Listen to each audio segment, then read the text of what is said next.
Chocolate ഫ്ലേവറിൽ 1.5 kg ചെയ്തൊരു flavour ആയിരുന്നു ഇത്. ഒരു 1.5 kg വരുന്നൊരു കേക്കാണ്. നമുക്കിതിൽ കുറച്ച് നോൺ എഡിബിൾ ആയിട്ടുള്ള ഫോട്ടോസാണ് നമ്മളിതിൽ യൂസ് ചെയ്യുന്നത്. അപ്പോൾ ഫോട്ടോസ് പ്രിൻറ്റ് ചെയ്ത് ആ ഒരു സൈസിനെ കട്ട് ചെയ്തെടുത്ത് നമ്മൾ മാറ്റി വെച്ചു. അതിനുശേഷം ജസ്റ്റ് ഒരു ലൈൻ പോലെ കൊടുത്തത് ഫോട്ടോ നമുക്ക് കറക്റ്റ് ആ ഒരു ലൈനിൽ കൊടുക്കാൻ വേണ്ടിയിട്ടാണ്. ആ ഫോട്ടോസ് നമ്മൾ അതിൽ വെച്ച് കൊടുക്കുന്നു. അതിനുശേഷം നമ്മൾ അതിൻ്റെ ഫോട്ടോസിന് തൊട്ട് ചെറിയൊരു മേലെയായിട്ടാണ് ഡിസൈൻ കൊടുക്കുന്നത്. അതായത് വിപ്പിംഗ് ക്രീമും കൊണ്ട് പകുതി പോർഷൻ കവർ ചെയ്യുന്ന രീതിക്കാണ് നമ്മൾ ഈ ഒരു ഡിസൈൻ ഉദ്ദേശിക്കുന്നത്.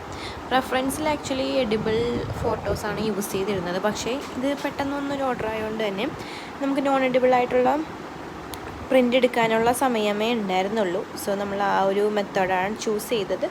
അപ്പോൾ നമ്മൾ ജസ്റ്റ് ഒന്ന് രണ്ട് സൈഡിലും, അതായത് ബോട്ടം ആൻഡ് ടോപ്പിൽ വിപ്പിംഗ് ക്രീം പയ്യെ ചെയ്ത് കൊടുത്തു. എന്നിട്ട് ജസ്റ്റ് ഫോട്ടോനെ ഓവർലാപ്പ് ചെയ്ത പോലെ ചെയ്ത് കൊടുത്തതിന് ശേഷം പിന്നെ നമ്മൾ കുറച്ചും കൂടെ ഷുഗർ ബോൾസും ഇട്ട് കൊടുക്കുന്നുണ്ട്. അതുപോലെ ഗോൾഡൻ കളറും കൂടെ നമ്മളൊന്ന് ലൈൻ ചെയ്ത് കൊടുക്കുന്നുണ്ട്. പിന്നെ ആർട്ടിഫിഷ്യൽ ഫ്ലവേഴ്സ് വെച്ചിട്ടാണ് നമ്മൾ ഡെക്കറേറ്റ് ചെയ്തേക്കുന്നത്. ഫൈനൽ ലുക്ക് ഇതാണ്. ഇഷ്ടപ്പെട്ടിട്ടുണ്ടെങ്കിൽ കമൻറ്റ് ചെയ്യണം കേട്ടോ.